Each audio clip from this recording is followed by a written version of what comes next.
저는 올해 41살 여자입니다. 제가 아는 언니 중에 바람을 피우다가 들켜서 남편하고 이혼한 언니가 있습니다. 제가 언젠가 그 언니한테 물었죠. 도대체 배우자를 두고 바람을 왜 피우냐고. 그렇게 새로운 사람 만나고 싶으면 결혼이라도 하지 말지. 결혼은 도대체 왜 해서 배우자를 괴롭히냐고요. 그랬더니 그 언니가 그러더라고요. 처음에는 결혼하고 권태기가 와서 다른 남자를 만나고 싶은 줄 알았어. 매일 같은 사람, 같은 일상, 너무 지겹잖아. 그런데 그게 아니더라고. 숨어서 몰래 하는 불륜이 짜릿해. 혹시나 들킬까 스릴이 넘치기도 하고, 이혼하고 나니 다른 남자들 만나는 게 별로야. 시들해졌어. 그래서 사람들이 재혼을 하나봐. 나도 재혼할까 생각 중이야. 그 소리 듣고 저도 모르게 입에서 욕이 튀어나왔습니다. 미친 거 아니야? 언니 미쳤어? 뭐 짜릿해? 스릴이 넘쳐? 그게 무슨 미친 소리야. 짜릿한 걸 즐기자고 한 사람 페인 만들어? 그럼 애는 가정을 이혼하고 남자 만나니까 짜릿한 감정이 없어? 그래서 재혼을 하겠다는 거야? 그럼 언니랑 재혼하는 남자는 또 그 미친 꼴을 또 봐야 되는 거야? 유부남 유부녀랑 바람피는 인간들은 어떻게 사고방식이 다 그따위야? 제가 순간 너무 열이 받아 흥분을 하니 그 언니가 그러더라고요. 어머 너 왜 그래? 왜 네가 흥분을 하고 그래? 내가 네 가정 깼니? 네가 왜 난리야? 그래서 제가 그랬죠. 언니. 아니 언니라는 말도 하기 싫어. 언니는 무슨. 야 너같이 정신 나간 것들이 바람 피우고 다니니까 정신 똑바로 박힌 사람들이 피해보는 거잖아. 제정신이니? 어디서 짜릿하고 스릴이 넘친다는 말이 나와? 진짜 재수없어. 어쩌다 한 번 실수로 그런 줄 알았더니 가만 보니 실수도 아니고 죄책감이라고는 손톱 만치도 없네. 너 같은 걸 친하다고 만나고 다닌 내가 미친년이야. 내가 다 쪽팔려. 야 너 앞으로 나한테 연락하지 마. 이거 완전 또라이 아니야? 하고 저는 그 자리를 박차고 일어나 버렸습니다. 그랬더니 그 언니, 아니 그 또라이는 제 뒤통수에 대고 야 내가 네 남편이라도 뺏었어? 네가 왜 난리야? 남이 다 바람을 피든 재혼을 하든 네가 무슨 상관인데 하더군요. 그때 그 언니를 보고 느꼈지요. 불륜 저지르는 인간 중에 정신 똑바로 박힌 인간은 없고 이런 인간이 있으니 한번 바람핀 인간들은 또 핀다는 말이 나온다는 것을요. 그날 제가 들었던 얘기는 저에게는 너무 충격적이었습니다. 그래서 집에 들어와 남편한테 얘기를 했더니 남편이 한다는 얘기가 그 언니가 순진한 사람이네. 그런 얘기를 다 하고 했습니다. 그래서 제가 순진하기는 뭐가 순진해. 순진한 게 그런 짓을 하고 다녀? 당신 눈에는 그런 사람이 순진해 보여? 했더니 아니 내 말은 그게 아니라 근데 왜 나한테 화를 내고 그래? 내가 그 언니하고 바람 피웠어? 나한테 왜 짜증이야? 하더군요. 그래서 저도 남편한테 짜증낼 일이 아닌데 괜히 남편한테 짜증을 냈다 싶어서 그게 아니라 당신이 그런 사람 편드는 것 같으니까 그렇지 하고 말았지요. 그런데 가재는 개편이라고 훗날 알고 보니 그 인간도 그런 짓을 하고 다녔고 그러니 저희도 모르게 그런 얘기가 나온 것이었습니다. 저는 결혼하고 10년이 다 되도록 남편이 부모님한테는 엄청 효자이고 저한테는 아주 좋은 남편인 줄 알고 살았습니다. 아버님은 제가 결혼하기 전에 돌아가셨고 시어머니는 남편이 저랑 결혼한 후 시누이와 둘이 살았습니다. 그런데 시누이가 5년 전 결혼을 하면서 시어머니가 혼자 사시게 되었는데 저는 혼자 사시는 어머니가 엄청 신경이 쓰이더라고요. 그래서 주말만 되면 어머니한테 잠깐 다녀올까? 주말인데 저녁이라도 먹고 올까? 했지요. 그랬더니 남편은 너무나 자상한 목소리로 당신까지 그렇게 신경 쓸 거 뭐 있어. 당신도 평일에 회사 다니느라 바쁘고 주말에는 애 보는 것만 해도 힘든데 내가 한 번씩 다녀올게. 당신이 엄마한테 한 번 가기 시작하면 엄마도 계속 기대하고 기다리시니까 그러면 서로 피곤해져. 당신은 집에 있어. 나만 주말에 한 번씩 가서 맛있는 거 사드리고 하룻밤 자고 오지 뭐. 했습니다. 참 미안하고 고마웠습니다. 사실 매일같이 너무 피곤한 건 사실이었습니다. 제가 다니는 회사는 집에서 1시간 거리에 있었습니다. 제가 다니는 회사는 탄력근무제가 가능해서 저는 2시간 일찍 출근하고 2시간 일찍 퇴근하는데 매일 5시 50분에 집을 나섰습니다. 그러면 남편이 아이를 어린이집에 아이를 데려다주고 제가 일찍 퇴근하면서 아이를 데리고 집으로 돌아왔지요.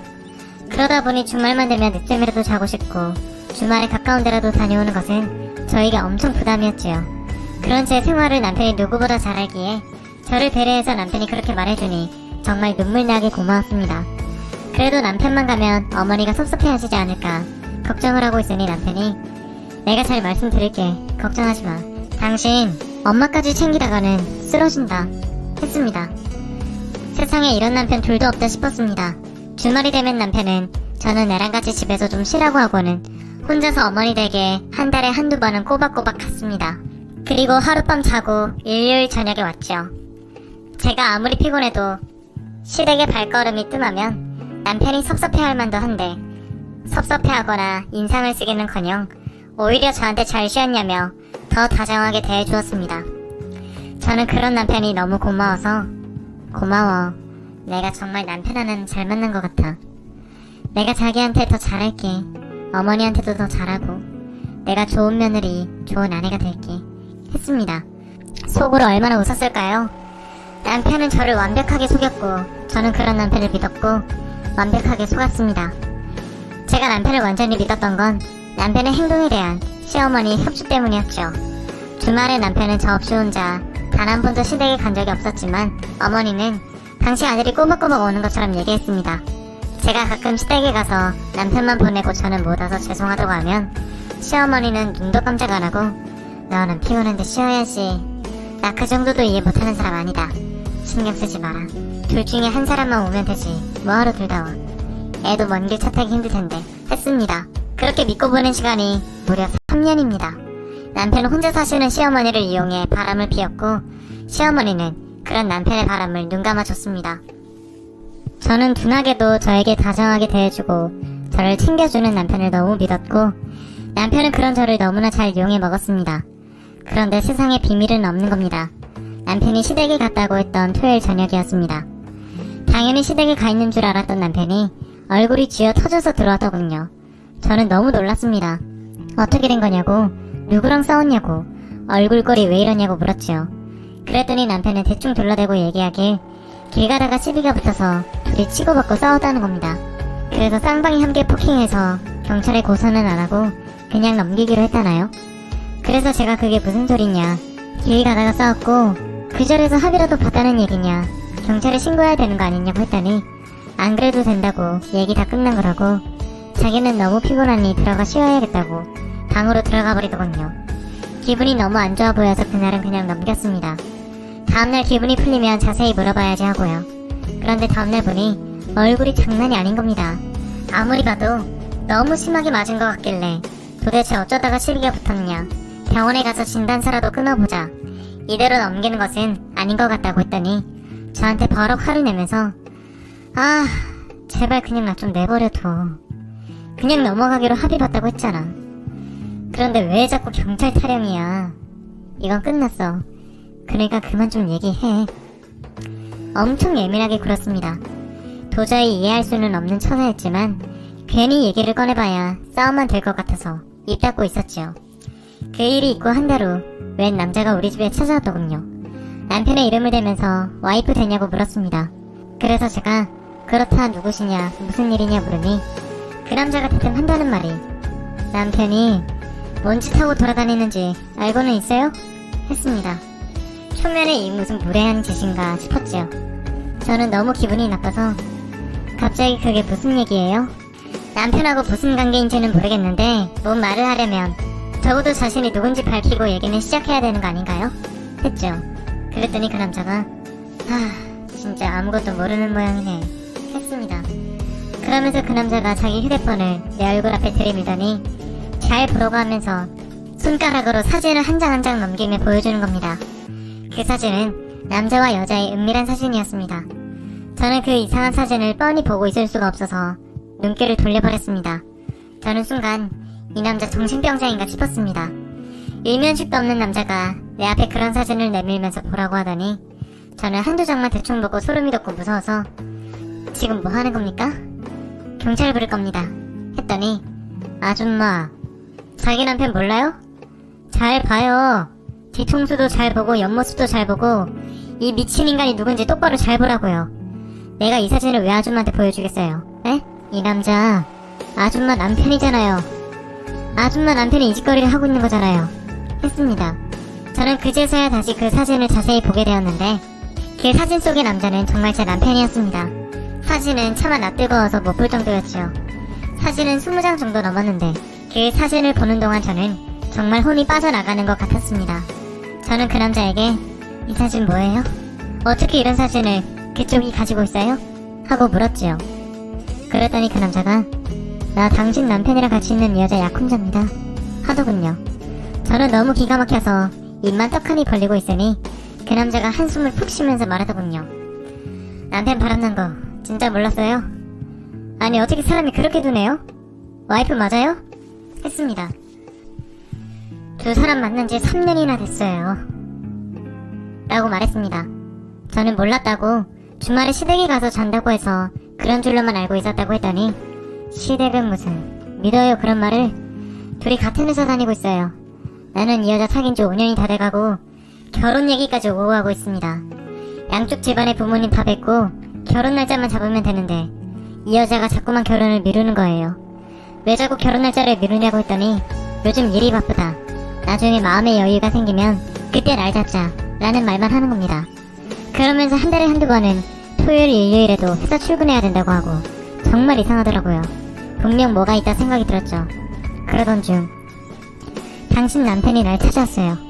당신 남편이 완전히 이 여자한테 미쳐있더군요. 자기가 은진이 사랑하는 사람이고 둘이 헤어지라고 했습니다. 둘이 결혼하기로 약속했고 은진이가 마음이 약해서 당신한테 헤어지자고 말을 못하는 거라고. 그러니 은진이 그만 놔주라고 하더군요. 그래서 내가 별 미친놈을 잡았다고, 내가 은진이랑 곧 결혼할 사람이라고, 은진이 스토커냐고 경찰에 신고해버릴 거라고 하니 이 사진을 저한테 한 장씩 전송해주는 겁니다. 그러면서 자기 두 사람 이런 사이라고. 그러니 그만 은진이 놔주라고 하더군요. 약혼녀가 그러고 있는 사진을 보고 제가 제정신이었겠습니까? 미친 새끼 가만히 안 둔다고 그날 죽지 않을 만큼 두들겨 패버렸습니다. 그런데 이 남자 은진이를 놔주는 대가라고 생각하겠다면서 때리는 대로 맞고 있더라고요. 그래서 저는 도대체 어떻게 된 건지 얘기라도 들어보려고 은진이를 만났습니다. 그 남자가 이 사진을 나한테 보냈다고 너 지금까지 무슨 짓을 한 거냐고 물으니 은진이는 이런 사진이 찍히는 줄도 몰랐는지 사진을 보고 너무 놀라더군요. 그러면서 자기 이 남자 너무 무섭다고, 요즘 너무 집착하는 것 같아서 좀 멀리 했더니 자꾸 더 집착한다고, 도대체 어떻게 해야 할지 모르겠다고 하더군요. 그래서 내가 여기 온 겁니다. 당신 남편 지금 제정신 아니고 당신도 이 사실을 알아야 할 것 같아서요. 내가 마음 같아서는 당신 남편 소송 걸어버리고 싶은데 안타깝게도 나는 미혼이라 소송을 걸 수가 없습니다. 그러니 내가 두 사람 증거 줄 테니까 당신이 소송 걸어요. 나 헤어질 때 헤어지더라도 그냥 조용히는 안 헤어질 겁니다. 이 또라이 같은 것을 매장시켜버릴 거예요. 약 혼자 있고 가정 있는 사람들이 무슨 짓인지, 지들이 뭔 짓을 했는지 똑바로 보여줄 겁니다.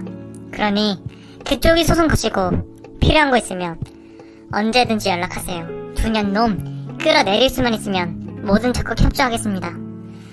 정말 마른 하늘에 날벼락이 따로 없었습니다. 뭐가 뭔지도 모르겠고 모든 게 뒤죽박죽이 되어 있었습니다. 저는 너무 기가 막히고 어이가 없어서 아무 말도 못하고 있는데 어느새 눈에서는 눈물이 줄줄 흐르고 있었습니다.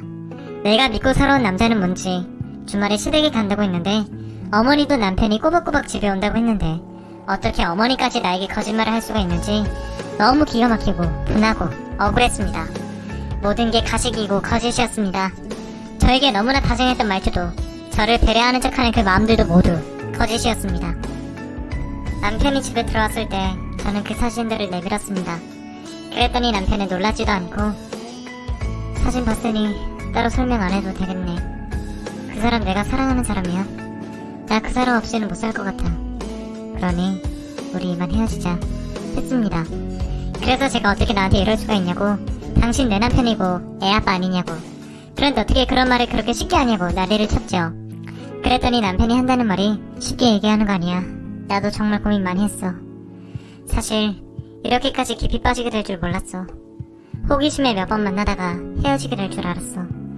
그런데 한 번 만나니 두 번 만나주고, 두 번 만나니 세 번 만나주고, 그렇게 계속 만났어. 만나다 보니 안 볼 수가 없었어. 안 보면 너무 보고 싶고 자꾸 생각나고 한시라도 같이 있고 싶었어. 그런 시간이 계속 이어지다 보니 그 여자한테 익숙해져 버렸어. 나 그 여자랑 못 헤어질 것 같아. 그러니까 네가 나를 좀 놔줘. 나 그 여자와 함께하고 싶어 했습니다. 그 남자 말대로 남편은 그 여자한테 미쳐있었습니다. 저는 그 여자를 찾아갔습니다. 둘이 똑같이 미쳐있을 줄 알았는데 그 여자는 아니더군요. 그 여자는 남편에게서 벗어나고 싶어 했습니다. 처음에는 유부남인 걸 알았지만 남편을 만났고 유부남을 만나다 보니 경험도 많고 여자를 배려할 줄도 알아서 자기도 모르게 빠져들었다고 했습니다. 게다가 들키면 안 된다는 짜릿한 느낌까지 들어서 쉽게 끝내지 못하고 계속 만남을 이어왔는데 이렇게까지 집착을 할 줄 몰랐다고 했습니다. 자꾸 남자친구와 헤어지라고 하고 사생활에 간섭하고 처음에는 그러는 게 짜증이 나다가 나중에는 겁이 날 정도라고 자기도 헤어지고 싶은데 놓아주지를 않는다고 제발 남편 좀 말려달라고 했습니다. 그래서 제가 그랬죠. 말려달라니? 내가 왜? 집착을 하든 사랑을 하든 니들이 알아서 해야지. 짜릿하고 스릴 넘칠 땐 좋았다가 이제는 도저히 감당이 안 되니? 니들 인생 진짜 편하게 산다. 내가 이 인간 말려주지는 못하겠고 니네들 정신 번쩍 들게 해줄게. 짜릿하고 스릴 넘치는 거 좋아하지? 기다려. 심장 쫄깃하게 만들어줄 테니까. 저는 이 여자 약혼남이 준 자료와 이름 주소 연락처까지 도움을 받아서 이 여자를 상간녀로 고소했고 남편은 합의이혼이 아닌 이혼 소송을 걸었습니다. 그리고 위자료를 청구했죠. 소송이 진행되는 동안 그 남자는 약혼자인 그 여자 식구들에게 찾아가 그 여자가 어떤 짓을 하고 다녔는지 다 알렸고 회사 게시판에도 벌금물을 각오하고 3년 넘게 사내 불륜 커플로 지내온 두 사람의 이야기를 올려버렸습니다. 그 여자는 도저히 회사에 다닐 수 없다며 스스로 회사를 그만둬버렸고 남편은 정신 못 차리고 계속 그 여자 꽁무니를 쫓아다니다가 그 여자는 남편의 스토커로 신고를 하고 접근 금지 요청을 했다고 하더라고요.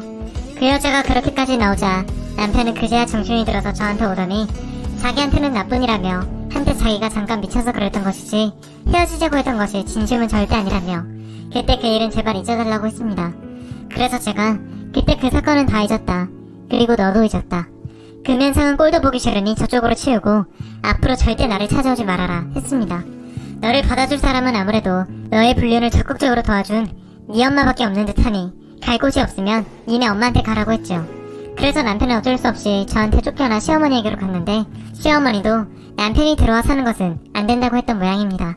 시어머니 집에는 벌써 다른 남자가 왔다 갔다 하고 있었던 것이었죠. 남편이 주말에 단 한 번도 시댁에 가지 않았다는 사실을 알고 난 후 어머니가 혼자 외로웠겠다라는 생각을 잠깐 했습니다. 그런데 제가 정말 쓸데없는 걱정을 했더라고요. 시어머니한테는 이미 애인이 있었습니다. 시아버지 돌아가시고 얼마 지나지 않아 시어머니는 애인을 만들었는데 두 사람 다 자식들 눈치가 보여서 대놓고 살림은 못 앞지고 서로 집을 왔다 갔다 하면서 반동거를 하고 있었던 거죠. 그러니 시어머니는 아무리 아들이라고 해도 집에 들어와 살면 사생활에 방해를 받으니 딱 잘라서 우리 집에 들어와 사는 건 안 된다고 했더라고요. 그래서 남편은 원룸 하나 구해서 혼자 공상 떨고 살고 있고요. 저는 남편한테 양육비 받아가며 아이와 함께 살아가고 있습니다. 그리고 약혼했던 그 두 사람도 파혼을 해서 둘이 완전히 끝났다고 하더군요. 각자 애인, 배우자에게만 충실했다면 이런 일은 아예 없었을 텐데 결국 불륜의 끝은 이렇게 되고 말았네요. 짜릿하고 스릴 넘치는 연애 찾다가 자기 인생, 남의 인생까지 망치지 말고 제발 정신들 좀 차리고 살았으면 좋겠습니다. 긴 얘기 들어주셔서 감사합니다. 모두 건강하시고 행복하세요.